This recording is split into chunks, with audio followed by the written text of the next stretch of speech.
Hey everyone, it's me Anjali Verma and welcome to my channel. So आज हम कर रहे हैं एप्लीकेशन ऑफ डेरिवेटिव्स वाले चैप्टर के इंपॉर्टेंट एमसीक्यूज। सो जो हमारा फर्स्ट क्वेश्चन है उसमें हमें गिवन है द टू कर्व्स ये एंड ये इक्वेशन हमें गिवन है। तो बेसिकली ऑप्शन से हमें पता चल रहा है कि हमें क्या निकालना है, इन दोनों के बीच का एंगल निकालना है। तो एंगल निकालने के लिए हम क्या करते हैं, दोनों का ही सबसे पहले टैंजेंट निकालते हैं। सो मतलब हम स्लोप ऑफ टैंजेंट निकालते हैं बेसिकली। तो स्लोप ऑफ टैंजेंट क्या होता है, d y by d x. तो सबसे पहले इसके लिए निकाल लेते हैं। इसको जब हम एक्स के रिस्पेक्ट में डिफ्रेंशिएट करेंगे तो ये आ जाएगा 3x² -3, बिकॉज वो कांस्टेंट है तो वो बाहर आ जाएगा x इंटू वाई स्क्वायर। अब यहाँ पे हम लगाएंगे प्रोडक्ट रूल। तो सबसे पहले का डिफरेंशिएशन सेकंड टर्म ऐसे ही, प्लस सेकंड टर्म का डिफरेंशिएशन इंटू पहला टर्म ऐसे ही, and d y by d x. यहाँ पर d y by d x क्यों आया है, बिकॉज जब हमने प्लस किया तो हम वाई स्क्वायर का डिफरेंशिएशन कर रहे हैं विद रिस्पेक्ट टू एक्स, तो इसीलिए यहाँ पे d y by d x भी आएगा according to the chain rule. अब इसका 0 हो जाएगा, इसका भी 0, so this is equals to 0। तो basically 3x² is equals to 3 into y square plus 2xy d y by d x. ये हो गया कैंसिल, एंड देन उसके बाद इसको उधर भेज देंगे तो x² minus y square upon 2xy is equals to d y by d x. तो ये बेसिकली हो गया हमारा m1, मतलब जो फर्स्ट कर्व हमें गिवन है उसका स्लोप m1, इसके लिए हम m2 लिख लेंगे। तो यहाँ पे भी निकाल लेते हैं। अगेन इसमें भी हम क्या करेंगे, डिफरेंशिएशन। सो 3 इंटू पहले का डिफरेंशिएशन इंटू सेकेंड टर्म ऐसे ही, प्लस सेकेंड टर्म का डिफरेंशिएशन इंटू पहला टर्म ऐसे ही। देन अगेन यहाँ पे -3y² d y by d x is equals to 0। अगर आपको डिफरेंशिएशन नहीं आता है तो वो पहले अच्छे से सीख लेना, उसके लिए मैंने ऑलरेडी 2 पार्ट्स अपलोड कर रखे हैं, तो वो आप देख सकते हो। बाकी आपको लास्ट ईयर की वीडियोस भी मिल जाएंगी फॉर डिफरेंशिएशन। उसके बाद 3 into 2xy plus x² into d y by d x is equals to 3y² d y by d x. ये हो गया हमारा cancel. 2xy is equals to, because यहाँ पे भी d y by d x है एंड यहाँ पे भी d y by d x है, तो इसको हम उधर भेज देंगे। सो ये हो जाएगा y² minus x², because d y by d x क्या है, कॉमन, तो ये हमने कॉमन ले लिया। या फिर मैं इसे कैसे लिख सकती हूँ, मैं माइनस साइन अगर कॉमन ले लूँगी तो ये हो जाएगा x² माइनस y²। तो यहाँ पे से d y by d x की वैल्यू कितनी आ जाएगी, -2xy upon x² minus y²। तो ये मेरी वैल्यू आ गई। अब यहाँ पे ये है हमारा m2। अगर देखें हम m1 और m2 को अगर मैं मल्टीप्लाई कराती हूँ तो वैल्यू क्या आ जाएगी, -1 आ जाएगी, बिकॉज ये देखो ये और ये कैंसिल हो जाएंगे, ये और ये कैंसिल हो जाएंगे, और यहाँ पे -1 बचेगा। सो बिकॉज दोनों के ही जो स्लोप है, स्लोप ऑफ द टैंजेंट जो है हमारा, उन दोनों को अगर मैं मल्टीप्लाई करा रही हूँ तो आंसर कितना आ रहा है मेरा, -1। ये किस केस में होता है, राइट एंगल के लिए, या फिर दोनों ही जो हमारे कर्व्स हैं वो कैसे हैं, हमारे परपेंडिकुलर है टू ईच अदर, तो उस केस में हमारा ये आता है, which means the slope of the tangent, the multiplication of the slope of the tangents of both the curves is equal to -1, जब जो एंगल है वो 90 डिग्री का होता है। या फिर हम ये भी कह सकते हैं दे कट ऑर्थोगोनली।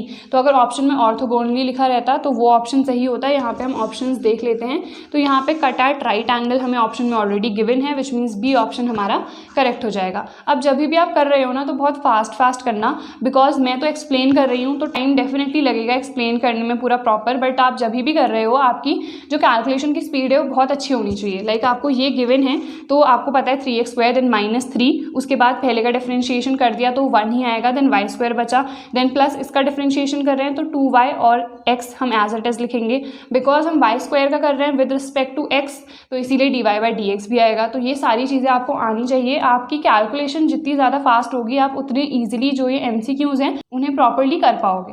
देन इसके बाद हम सेकेंड क्वेश्चन देखते हैं। Now we have our next question. The tangent to the curve given by this and y is equals to this at t is equals to π/4 makes with x axis an angle. तो हमें basically angle निकालना है। तो सबसे पहले ये parametric form है, dx/dt में निकाल लेती हूँ। तो यहाँ पे मल्टीप्लिकेशन वाला रूल लग जाएगा हमारा, जो प्रोडक्ट रूल होता है। तो पहले का डिफरेंशिएशन इंटू सेकेंड टर्म ऐसे ही, प्लस सेकेंड टर्म का डिफरेंशिएशन इंटू पहला टर्म ऐसे ही। तो ये क्या आ गया, e⁻t into cos t minus sine t, ये आ गया। देन हम dy बाई डी टी निकाल लेते हैं, then dy by d x निकालेंगे। तो यहाँ पे पहले टर्म का डिफरेंशिएशन सेकेंड टर्म ऐसे ही, प्लस सेकेंड टर्म का डिफरेंशिएशन इंटू पहला टर्म ऐसे ही। तो यहाँ पे e⁻t into sine t plus cos t आ गया। अब यहाँ पे हमें dy बाई डी एक्स निकालना है, तो दोनों को डिवाइड कर देते हैं, e⁻t sine t plus cos t upon e⁻t cos t minus sin t। तो dy बाई डी एक्स आ गया ये, एंड यहाँ पे हमें एंगल भी गिवन है π/4, तो यहाँ पे मैं लिख लेती हूँ t इज इक्वल्स टू π/4। उसके लिए हम पुट कर देते हैं sin π/4 प्लस cos π/4। नाउ जब भी MCQs कर रहे हो तो इतना लेंथी एक्सप्लेनेशन करने की ज़रूरत नहीं है, मैं खाली आपको एक्सप्लेन कर रही हूँ इसीलिए लिख रही हूँ। बट आप जब करोगे तो दिमाग में ही कैलकुलेट कर लेना कि अगर π/4 है तो इसकी वैल्यू 1/√2 होगी, नीचे अगेन 1/√2 माइनस 1/√2 है, विच मीन्स ये इन्फिनिटी आ जाएगा। तो इस तरह से आप आराम से कर सकते हो, मैं बिकॉज एक्सप्लेन कर रही हूँ इसीलिए मैं प्रॉपरली सारी ही चीज़ें लिख रही हूँ। अब यहाँ पे देखो 1/√2 आ गया प्लस 1/√2, अगेन इसकी वैल्यू 1/√2 माइनस 1/√2, ये हो गया कैंसिल, नीचे अगर 0 आता है तो इसकी वैल्यू हो जाती है इनफाइनाइट। अब हमें पता है जो हमारा स्लोप ऑफ टैंजेंट होता है उसको हम क्या लिख सकते हैं, tan theta. So tan theta is equals to infinite, और ये किसके लिए होती है, हमारे थीटा की वैल्यू जब 90 डिग्री होती है दैट इज π/2, उस केस में हमारा tan π/2 आता है इन्फिनिटी, इसीलिए हमारा एंगल कितना हो जाएगा π/2। सो डी ऑप्शन हमारा करेक्ट हो गया, that is π/2। Now we'll move on to the third question. Now we have our next question. The equation of the normal to the curve y is equals to sin x at 0, 0 is। तो हमें equation निकालनी है of the normal to the given curve.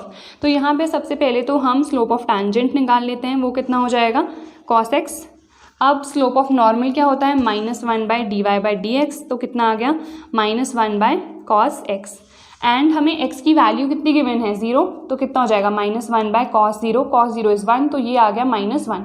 Equation क्या होती है of normal y minus y1 is equals to -1/dy/dx into x minus x1, यही होती है हमारी इक्वेशन। तो ये वैल्यू तो मेरी आ गई है -1, एंड यहाँ पे y1 की वैल्यू गिवन है 0 इज इक्वल्स टू x1 की भी वैल्यू गिवन है 0।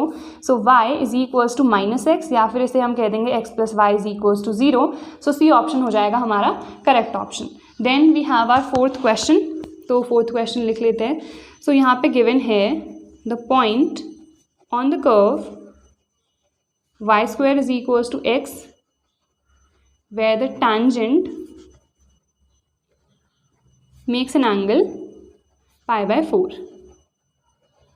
with x-axis। तो आपको बेसिकली पॉइंट निकालना है, यहाँ पे ऑप्शंस है 1/2, C is 4,2 and D is 1,1। ये आपके ऑप्शंस गिवन हैं आपको, एंड यहाँ पे आपको निकालना है the point on this given curve where the tangent makes an angle π/4 with the x-axis। So look यहाँ पे हम क्या करेंगे, सबसे पहले मुझे गिवन है π/4, तो मैं इसका सबसे पहले क्या करती हूँ स्लोप ऑफ टैंजेंट निकाल लेती हूँ, यानी कि dy/dx। dy/dx जब मैं करूँगी तो ये हो जाएगा 2y dy/dx is equals to 1। So dy/dx मेरा कितना आ गया 1/2y। अब यहाँ पे हमें गिवन है कि एंगल कितना है π/4 का, एंड जो स्लोप है उसे हम क्या लिख सकते हैं tan theta. So tan π/4 is equals to 1/2y। इसकी वैल्यू कितनी होती है 1, so 1 is equals to 1/2y। y की वैल्यू कितनी आ गई 1/2, तो क्लियरली मुझे दिख रहा है कि बी ऑप्शन मेरा करेक्ट होगा। बाकी आप चेक भी कर सकते हो, y की वैल्यू आ गई है 1/2, यहाँ पे मैंने पुट कर दी, तो x इज इक्वल्स टू कितना आ गया 1/4, तो बी ऑप्शन हमारा करेक्ट हो जाएगा। So this was a very simple question. उसके बाद है हमारा फिफ्थ क्वेश्चन। यहाँ पे हमें गिवन है द एंगल ऑफ इंटरसेक्शन हमें निकालना है बेसिकली। यहाँ पे angle of intersection of the curves, again हमें यहाँ पे दो कर्व्स गिवन हैं, y² is equals to x and x² is equals to y at 1,1 is. तो यहाँ पे ऑप्शंस देख लेते हैं, tan inverse 4/3, B tan inverse 3/4, C है आपका पॉजिटिव, ये लिख रखा है यहाँ पे, देन D हो गया हमारा नन ऑफ दीज। तो इसमें हमें एंगल ऑफ इंटरसेक्शन निकालना है। अगेन हम दोनों का स्लोप निकाल लेते हैं। इसका स्लोप निकालेंगे, so 2y dy/dx is equals to 1। So dy/dx comes out to be 1/2y। Again यहाँ पे निकालेंगे, सो ये हो जाएगा हमारा 2x is equals to dy/dx। तो ये आ गया मेरा बेसिकली m1, ये आ गया मेरा m2। अब यहाँ पे पॉइंट्स भी गिवन है 1,1, तो इस केस में जो हमारा m1 है ये इसकी वैल्यू है 1, तो m1 आ गया 1/2, एंड यहाँ पे m2 की वैल्यू कितनी आ गई, बिकॉज ये भी 1 है तो इसकी वैल्यू आ गई 2। अब यहाँ पे हमें एंगल ऑफ इंटरसेक्शन निकालना है, तो वो हम कैसे निकालते हैं, tan theta is equals to m2 minus m1 upon 1 plus m1 into m2। तो ये फॉर्मूला आपको पता होगा, तो यहाँ पे मैं सिंपली वैल्यू सब्सटीट्यूट कर देती हूँ। m2 है 2 माइनस 1/2 अपॉन 1 प्लस 1/2 इंटू 2। तो ये हो गया हमारा 3/2 अपॉन ये कैंसिल हो गया तो 1 + 1 2 आ गया, विच मीन्स 3/4 यही होगा हमारा। तो ऑप्शन हम डायरेक्ट देख लेते हैं, थीटा इज इक्वल टू कितना हो जाएगा, tan इनवर्स 3/4, तो बी ऑप्शन हो जाएगा हमारा करेक्ट ऑप्शन। सो ये सिंपल से क्वेश्चंस हैं, इस तरह से आपको प्रैक्टिस करने हैं। इसके बाद we'll move on to our next question. अब हमें नेक्स्ट क्वेश्चन गिवन है, the interval on which the function, ये हमें फंक्शन गिवन है इज डिक्रीजिंग। तो इंक्रीजिंग या फिर strictly increasing, decreasing, strictly decreasing, इन सब में हम क्या करते हैं, सबसे पहले f' निकाल लेते हैं। तो इसमें कितना हो जाएगा 6x² प्लस 18x प्लस 12। मैं 6 कॉमन ले सकती हूँ, तो ये आ गया। अब हम इसमें क्या चेक करते हैं, सबसे पहले f' is equal to 0 put करते हैं। तो जब मैं इसे 0 पुट करूँगी तो यहाँ पे x² plus 2x plus x plus 2 is equal to 0, x into x plus 1 into x plus 2 is equal to 0। तो x plus 1 into x plus 2 is equal to 0 आ गया। तो x की वैल्यूज़ क्या आ गई है, -1 और -2, विच मीन्स जो हमारा इंटरवल है -∞ और इन्फिनिटी, इसको कितने पार्ट्स में ब्रेक करेंगे, 3 पार्ट्स में। एक ये आ जाएगा और एक ये -2 एंड यहाँ पे -1 आ गया। तो यहाँ पे 3 पार्ट्स में डिवाइड हो रहा है, एक ये बन रहा है, एक ये बन रहा है, एक ये बन रहा है। अब यहाँ पे देखने वाली चीज़ क्या है, यहाँ पे हमें स्ट्रिक्टली डिक्रीजिंग नहीं लिखा गया है, यहाँ पे लिखा है डिक्रीजिंग। आपने ये चेक किया होगा, इसको लेके बहुत सारे डाउट्स भी आए थे। जब भी डिक्रीजिंग गिवन होता है तो वो वैल्यू भी इंक्लूडेड होती है। तो इस केस में हम क्या कहते हैं, the f' must be greater और इक्वल टू 0 अगर इंक्रीजिंग वाला केस है, एंड f' इज लेस और equals to 0 in the case of decreasing. तो अगर स्ट्रिक्टली डिक्रीजिंग है तो उस केस में क्या आएगा, सिर्फ ये आएगा, इक्वल्स टू नहीं आएगा, ये है स्ट्रिक्टली डिक्रीजिंग वाला। और अगर डिक्रीजिंग वाला है तो उस केस में ये आएगा। तो यहाँ पे मैं क्या करूँगी, ये भी इंक्लूड करा दूँगी, बिकॉज यहाँ पे हमें क्या गिवन है, यहाँ पे हमें सिर्फ डिक्रीजिंग गिवन है। तो इस केस में हम चेक कर लेते हैं कि क्या क्या है। सबसे पहले हमारे ऑप्शंस देखो, ये भी हो सकता है, ये भी हो सकता है, ये तो होगा नहीं, एंड इन तीनों में से कोई ना कोई ऑप्शन होगा। अब डिक्रीजिंग गिवन है तो विच मीन्स 0 से कम वैल्यू आनी चाहिए। तो ये हम चेक कर लेते हैं, इसमें हमें पुट करना है। तो या फिर सिंपली आप यहाँ से भी चेक कर सकते हो, अगर -2 और -1 के बीच में मैं कोई भी नंबर ले रही हूँ, तो सपोज -3/2 वो नंबर हो गया। -3/2 अगर मैं यहाँ पे पुट करूँगी, -3/2 + 2, तो यहाँ पे कितना आ जाएगा, -3 + 4/2। तो ये देखो, ये वैल्यू है पॉजिटिव एंड ये वैल्यू है नेगेटिव, विच मीन्स आनी नेगेटिव ही है। तो किस केस में डिक्रीजिंग होगा, इसी वाले इंटरवल पे, विच मीन्स बी ऑप्शन हमारा करेक्ट हो जाएगा। बाकी पे भी आप चेक कर सकते हो, अगर -2 से छोटा कोई लेते हो, -3 सपोज आपने ले लिया है, तो ये देखो यहाँ पे -3 विच मीन्स ये नेगेटिव हो गया, यहाँ पे भी -3, ये भी नेगेटिव हो गया। दोनों का मल्टीप्लिकेशन कैसा हो जाएगा, पॉजिटिव, विच मीन्स इस केस में या फिर इस वाले इंटरवल में आएगा हमारा इंक्रीजिंग। अगेन यहाँ पे देख लेते हैं, -1 से बड़ा सपोज मैं 2 ले लेती हूँ, तो यहाँ पे 2, यहाँ पे 2, दोनों पॉजिटिव, विच मीन्स कैसा आ जाएगा, पॉजिटिव, और जो वैल्यू है वो ग्रेटर दैन 0, विच मीन्स उस केस में क्या होगा, हमारा इंक्रीजिंग होगा। तो डिक्रीजिंग किस वाले पे आ रहा है, सिर्फ इस वाले पे, तो बी ऑप्शन हमारा करेक्ट हो गया। सो आई होप ये क्वेश्चन समझ में आ गया होगा। Now we'll move on to the next question. Then we have our 7th question. तो यहाँ पे भी अगेन हमें कर्व गिवन है, किस वैल्यू पे डिक्रीज कर रहा है फंक्शन, वो निकालना है। तो सबसे पहले मैं dy/dx या फिर f' जैसे हम निकाल रहे थे, यहाँ पे भी हम वही कर रहे हैं। तो यहाँ पे पहले का डिफरेंशिएशन, सेकेंड टर्म ऐसे ही, प्लस सेकेंड टर्म का डिफरेंशिएशन इंटू पहला टर्म ऐसे ही। तो ये हमारा आ गया। यहाँ पे मैं क्या कर रही हूँ, x - 3 कॉमन ले लिया, सो x - 3 + 2x, तो ये कितना आ गया, x - 3 इंटू 2x - 3 आ जाएगा, विच मीन्स 3 मैंने कॉमन ले लिया है बाहर, तो x - 1 बचा। तो अब इसे अगर हम 0 के इक्वल पुट करेंगे तो x की क्या क्या वैल्यूज़ आ गई हैं, 3 और 1। तो जो इंटरवल है वो किस किस में डिवाइड हो जाएगा, बेसिकली इस तरह से हम लिख सकते हैं इसे।